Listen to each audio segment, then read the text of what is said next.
The Boy Who Reversed Himself by William Sleator, 16. I leaned against a curving wall. Ahead of me stretched a long and brightly lit corridor.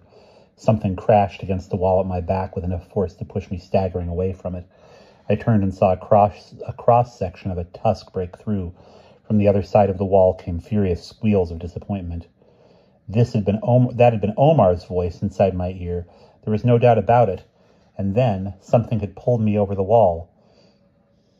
Over the Anna and Kata wall that could not be crossed in four space. "Omar," I whispered. "Omar, where are you?"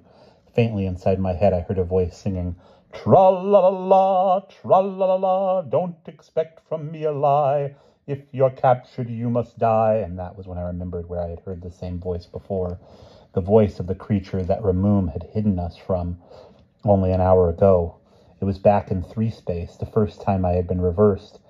When I had gone over to Omar's house and begged him to flip me over, I had inadvertently looked inside his house, against his wishes, and heard the music, and I had seen a four-space creature in Omar's kitchen.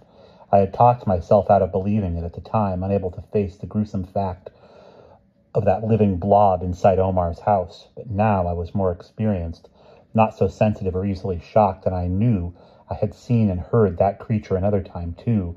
On my very first trip to four space, it had been singing the same tune with different words. "Tra-la-la-la, tra-la-la-la, little brothers, here I am, bringing luck and jollity." Laura, how did you do that? How did you get across that wall?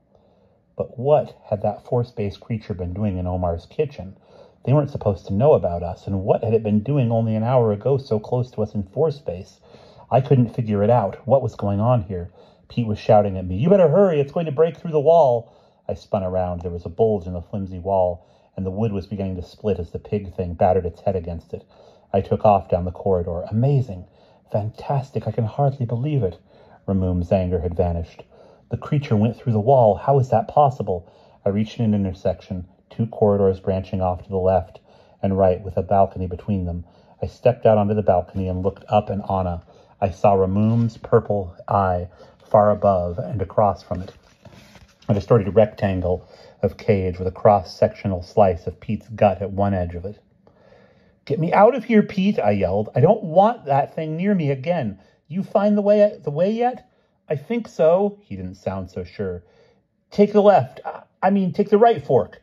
I heard the hooves again. I didn't wait. I only hoped Pete knew what he was doing. Down another ramp, a left turn along a columned gallery, to another intersection with a nice, safe corridor in one direction. In the other direction, a narrow bridge, woven out of rope-like fibers, dangled off into space. It appeared to end abruptly in midair. "Take the bridge," Pete called. "But it doesn't go anywhere." "I'm giving the directions." "It's the fastest way out, and the pig thing probably won't want to get on it." That made sense, and the reason the bridge looked to me as though it ended in empty space must be that it stretched out into a cross-section of four space I couldn't see from here. Holding my breath, I stepped onto it. It was like trying to walk across a long, narrow hammock. I pulled the elastic mesh as high as I could around me. As it buckled and swayed in all the usual directions, plus Anna and Kata, it didn't help that it seemed to end in the middle of its span, so I had no idea how long it was. As I crept forward, it extended itself ahead of me. "How long is this thing, Pete?" "Just keep going. You've hardly even started." "Great," I muttered. My sweaty hands kept slipping on the fibers as I tilted back and forth. Every fast movement I made created four-space waves that rippled away and came billowing back, rolling my feet up higher to the sides. It was going to take forever, even if I didn't get bounced off before I reached the end. I sensed new tremors beneath me. Was the pig thing getting on the bridge? I tried to move faster, not daring to turn and look back. Then I heard gnawing. The rope beneath my right foot quivered, and a moment later suddenly sprang away. I tripped, creating more turbulence as I dragged myself upright again. I inched more slowly along the dancing bridge, getting seasick. No, the pig thing wasn't following me. It was smarter than that. Like the snake, it had a four-dimensional brain. It knew that when it ate through the bridge, I would fall and probably be hurt badly enough so that I couldn't run. And then it would have no trouble getting to me. The cord I was squeezing with my left hand suddenly went limp and dropped away. Only by falling flat on my stomach and clinging with all my fingers did I keep from tumbling off. and in that position I continued to crawl forward. I didn't know what else to do. The bridge tossed and churned. Another rope fell away, then another. It wouldn't be long now before I'd be hanging from a single strand. I knew my arms would give way soon after that. My strength was almost gone already. How much farther, Pete? Don't worry about that, just keep going. But I could tell from his voice that he had little hope. There wasn't much left of the bridge. I was trying to balance my outstretched body on 2 ropes now, my elbows and ankles wrapped around them. The one on the right began to tremble. I let go of it and quickly grabbed the other one with both hands and feet. The right-hand rope dropped away. Now I was hanging upside down, staring up Anna out of the maze.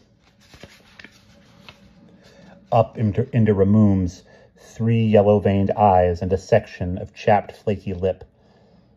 A thick scab of tongue protruded deeply, fissured like the bottom of a mud hole. I became aware again of a distant thudding and Gigi's anguished thoughts. The rope fluttered. My hands loosened as I felt it begin to give way. Then I was carried into the air and tossed into the cage. I lay there, panting, dimly aware of their thoughts washing over me, of Gigi returning and Ramum trying to calm her down. "I'm sorry, Laura," Pete said as though he meant it, his hand stroking my back. "I tried to get you out of there sooner, I really did. I know, Pete. It's okay. It was worth it. It makes him think we can't show him the way to 3-space. Huh? Pete said, his hand stopping abruptly. "But Laura, I am going to help him find the way if I can." "Don't say that, Pete," I sat up and faced him. "You know what will happen if he finds 3-space. You can't."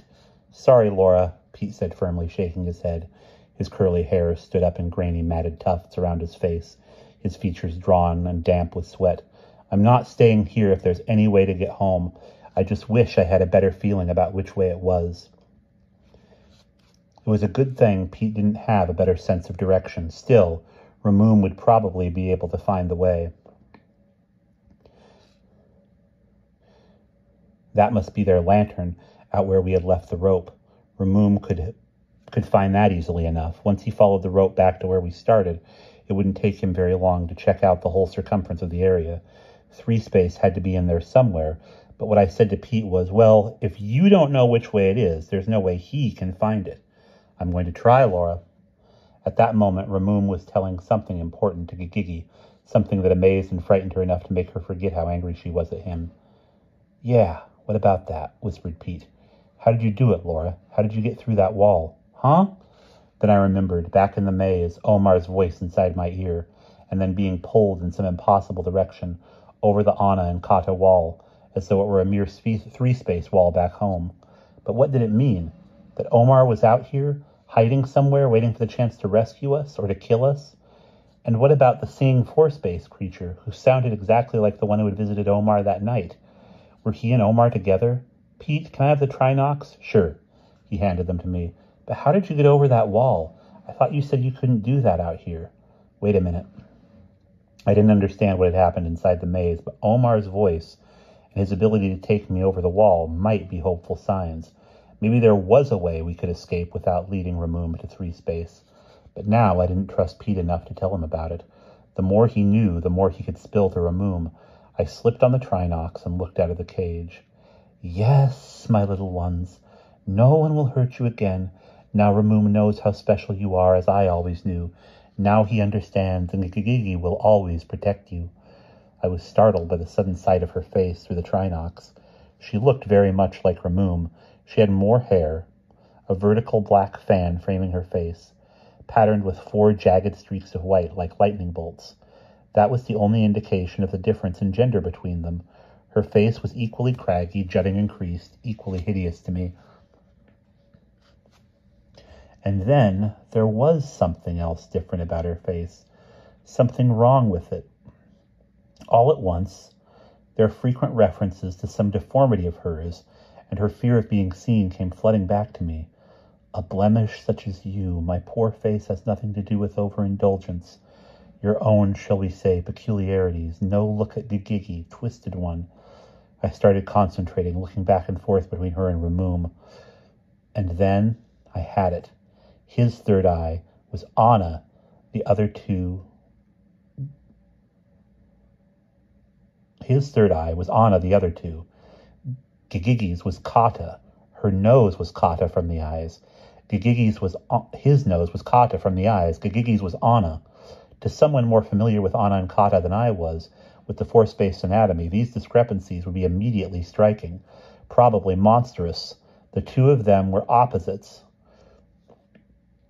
Whenever Ramum's face went one way, Gigigi's went the other, but I had to study her face for a long moment and think hard about what the difference meant before I realized the obvious. Gigigi was reversed. And that is the end of chapter 16.